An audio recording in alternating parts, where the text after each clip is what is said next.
Chapter 95 of Married Thrice to Salted Fish. After Shirong was injured, he stayed in Shao Jie's palace. The two were practically inseparable. Lin Qingyu heard from Shao Songxi that Shao Jie would stay by the other's sick bed whenever he was free and would even feed Shirong his medicine himself. Shao Jie has always been the pampered one, and he wasn't very good at serving others. He was clumsy when feeding Shirong. His medicine and the concoction would spill on the bed, but Shirong basked in the attention. How is this an emperor and his eunuch? Shao Songxi marveled. Even blood brothers aren't so close. Shirong's ruse of self-injury actually worked. Apart from him, Shao Jie had no one else in his eyes. As soon as morning court was over, Shao Jie rushed to the bedroom. He wanted to accompany Shirong as he had his bandages changed. Shao Jie sat in the sedan chair and complained to Shao Zhuangxi. It makes no difference whether I attend morning court or not. I don't understand any of those things. In any case, the Empress Dowager is behind the curtain to listen in on the court affairs. And Lin. Halfway through the words, Shao Jie gritted his teeth and said bitterly, "There is also that person listening in. They don't need me, so why must they keep me in Jichen Palace to hold court? With this time, I might as well accompany Arang." Shao Zhuangxi said, "Your Majesty, Eunuch Shi said that you are the son of heaven and you sit upon the imperial throne. Save for you, no one can sit on the dragon throne in the Zishan Hall. By sitting on it, you're telling all the civil and military officials that the Dayu belongs to your Shao family." "The Dayu has always belonged to the Shao family," Shao Jie said. "All the officials know it well. There is no need for me to remind them." Shao Zhuangxi said in a low voice, "But I heard that some people think that half of the Dayu is surnamed Wen and the other half is surnamed Lin." Shao Jie was taken aback for a moment. "Wen Lin?" This Wen, of course, referred to Empress Dowager Wen. After Empress Dowager Wen began holding court behind the curtain, Wen Gogong returned to the cabinet and many of the members of Wen clan attained important positions. Among them was a man named Li Chan. Shao Jie had some impressions that this man, appearing pure and bright, despite his young age, he was already a fourth-rank assistant minister in the Ministry of War. Li Chan had said a lot of things in today's morning court. It seemed he was asking the Ministry of Revenue for the funds and provisions of the army in the northwest. As for this Lin... Just as Shao Jie was lost in thought, the sedan chair suddenly stopped. It looked to the front and his face suddenly sank. This Lin, who else could it be but Lin Qingyu? Lin Qingyu and Li Chan ran into Shao Jie on their way to the Ministry of War, and as decorum dictated, they knelt down to salute him. No matter how stupid Shao Jie was, he was well aware of how he came to his throne. Before Shirong's assassination attempt, he was always polite to Lin Qingyu, never letting him perform such exaggerated courtesy. He had even wanted to take the initiative to get close to him because of his pretty face. But now, whenever he saw Lin Qingyu, he would think of Shirong dying in a pool of blood. In his eyes, Lin Qingyu was still the same Lin Qingyu, with that cold demeanor forming a bewildering contrast with his bright, distinctive appearance.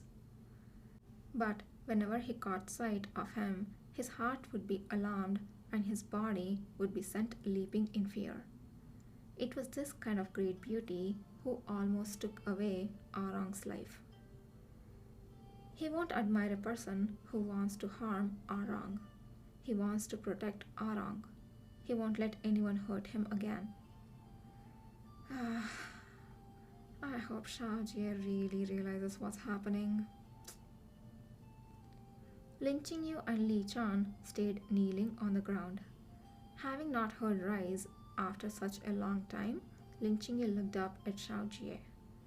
Meeting his gaze, Shao Jie shrank back subconsciously, fear and weariness in his eyes. It wasn't until Shao Junyan reminded him that Shao Jie said, "Then get up." Lin Qingyu said, "Your Majesty's complexion isn't so good. Is something weighing on Your Majesty's mind?" Shao Jie tried hard to keep a composed pace and said sternly, "Zhen's affairs are none of Imperial Physician Lin's concern. Zhao Jianxi, let us head back to the palace." Li Chan is one of the Empress Dowager and Lin Qingyu's agents in court. Seeing the Emperor's attitude towards Lin Qingyu, Li Chan couldn't help become worried. "Imperial Physician Lin, are you certain you do not wish to explain the situation to the Emperor? Even if His Majesty does not concern himself with the running of the country, he is still the son of heaven. It is better to have his imperial favor than to not." Lin Qingyu said, "Explanations are useless. Fools will only believe what they want to believe. Besides, since Shirong's intention is to place the blame on this attempted assassination on the Tianji camp, he must have made certain that the Tianji camp would not expose him. If my guess isn't wrong, during this period, while Shirong was in power, he must have used the name of the emperor to win people over his side. In some people's eyes, even the Empress Dowager, who held court behind the curtain, is after all just a Weishi. There is no need to mention how little they thought of a mere imperial physician. This was true for Xiao Lian, and it was also true for those old kings from the Shao clan. In the name of the loyalty to the Shao family, they would rather take orders from a eunuch than see a Weishi monopolize power. This is why patriarchy sucks, Li Chan said in surprise. "But don't you hold the Tianji camp's token?" "The Tianji camp is the emperor's fangs and talons. For generations, they have served only he who sits upon the dragon throne. Compared to the emperor, my token is nothing." Lin Qingyu mused. "What I'm wondering about is why Shirong would pull this ruse now. Why not earlier? Why not later? Why now?" Li Chan thought for a while and said, "Could it be because of the Northwest? Right now, General Gu is trying to take back Yongliang. Yongliang is the Dai's gateway to the north. Once Yongliang is taken back, that would be half the trouble in the Northwest laid to rest." Lin Qingyu said, "With him being injured, Shirong has to rest and recuperate. He is unusable to interfere in government affairs. At this juncture, why has he chosen to risk letting go of power? Perhaps he wants us to relax our guard?" Li Chan suddenly realized, his expression changing slightly. Does Imperial Physician Lin mean that he's planning a big move? "Before the storm, there is always calm," Lin Qingyu said coldly. "As long as he still has some sense left in him, he shouldn't be looking for trouble at this time, lest Shishya take advantage of it." "He's a eunuch." Li Chan was even more worried. Since ancient times, how many powerful eunuchs have actually cared about the country and the people? As long as they can achieve their goals, there is nothing they won't do. Lin Qingyu suppressed his surging malice and slowly took a deep breath. "We are not him. At this time, our focus should solely be on the Northwest. Where is that batch of provisions now?"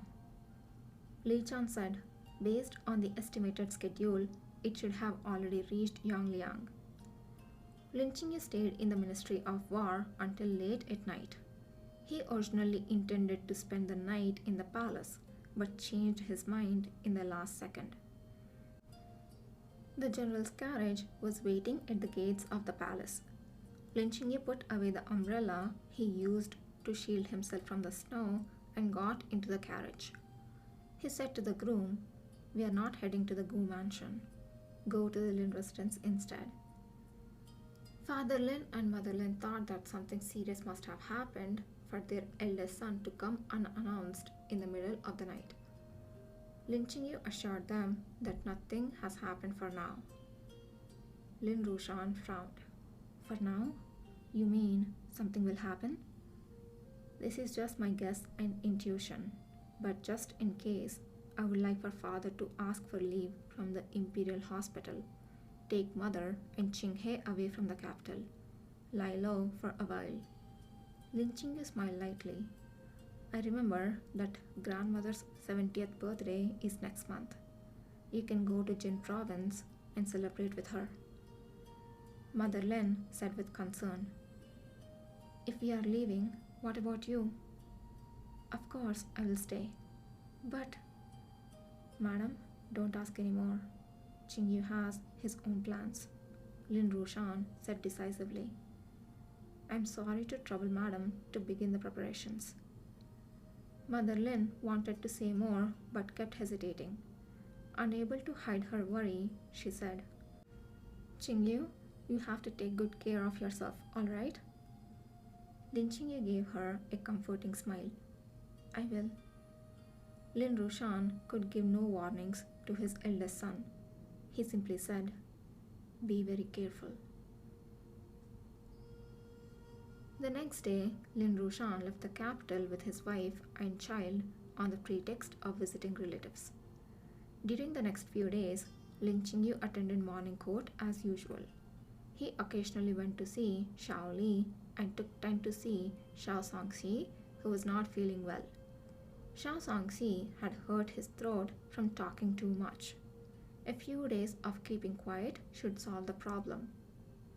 Oh, he's like me. The 15th day of every month was the day Gu Fuzhao used to look forward to the most. Dayu's officials only had this one day a month to rest. Lin Qingyu was taking half a day off to feed the little Gu worms snake blood in the medicine room.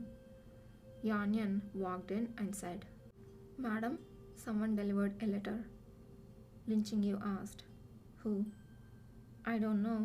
The messenger left as soon as he left the letter," Yan Yan said. According to the guard at the door, it was a man wearing a hood. Lin Qingyu stared at the completely blank and unadorned envelope, feeling a little uneasy. Yan Yan stood aside. He watched as Lin Qingyu opened the envelope and took a look at the letter. With just one glance, Lin Qingyu's body turned cold. Yan Yan carefully probed, "Madam?"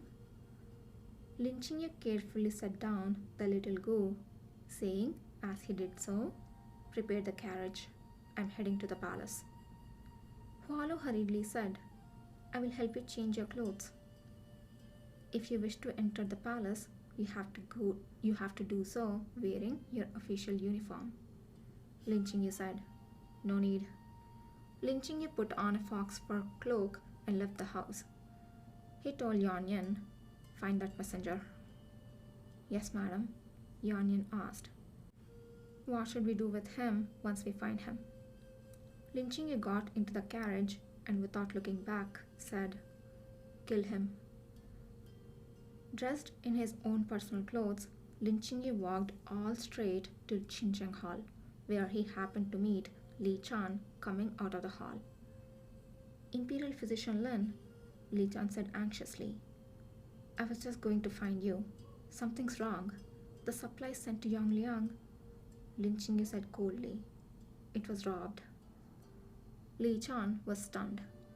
"You already knew?" "Fortunately, the officer who transported the provisions is very skilled. He did his all and protected 20% of the supplies, but that is only enough to support the army for a few days." "Let's go in," Lin Qingyu said. "The emperor will tell us what's going on." In Xinjiang Hall, Shao Jie, the Prime Minister Shualian, and the Prime Minister of Revenue, the Nanan Hao, were all there. Shirong was also there. His injury obviously hadn't healed yet, and his androgynous face had a sickly pallor. But as before, he maintained his calm and composed manner. Lin Qingyu cast him but a fleeting glance before turning to Xiaojie. Your Majesty, why don't you explain? Xiaojie's already pale face even turned paler. Zhen doesn't know what you're talking about. Is that so? But someone told me that the Emperor has negotiated peace with the Shishya, and the bountiful grain and fodder is your gift to them for the peace negotiation. Xiaojie looked blank. Zhen didn't. I just... Shirong cut off Xiaojie's words. Who told Imperial Physician Lin? Imperial Physician Lin, you must beware misinformation sown by the enemy. Lin Qingyu simply found it ridiculous. Between you and I, is there any need for someone else to feed misinformation? Shirong seemed to have expected this day long ago, and he said indifferently. I did have contact with Shishya's envoys. I pretended to negotiate peace with them to lure them into an ambush.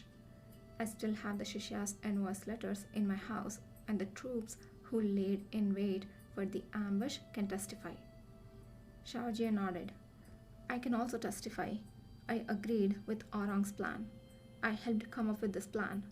I don't know why they weren't fooled.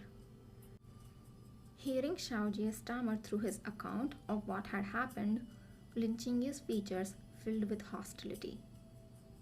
If you could figure that it would be easy to lay an ambush along the narrow path, why can't the Shishya commander? How can any person with sense use this transport route? By giving them this route, you gave them the route to rule out, and all they had to do was look for the opposite route. The Shishya commander defeated Xiao Mingwei and within a year captured nearly half of the Dayu's northwest. Even Shu Junyan called him the demon commander. He knows better than anyone else where to store grain and how to transport it. He can even surmise the situation in the capital so clearly. Where did you come from, confidently attempting to outwit him? You think someone of insignificant talent can deceive him? Xiaojie felt guilty and didn't know what to do. Zhen didn't do it on purpose. I really just wanted to help. Lin Qingyu chuckled lightly. All by your little self? Nanan Hao's expression changed. Xiaolian said angrily. Impudent! Lin Qingyu, don't forget who you are. You're talking to the Emperor. Lin Qingyu didn't even spare a glance at Xiaolian, thinking it a waste of time. He asked Shirong. The Emperor was unable to see through it.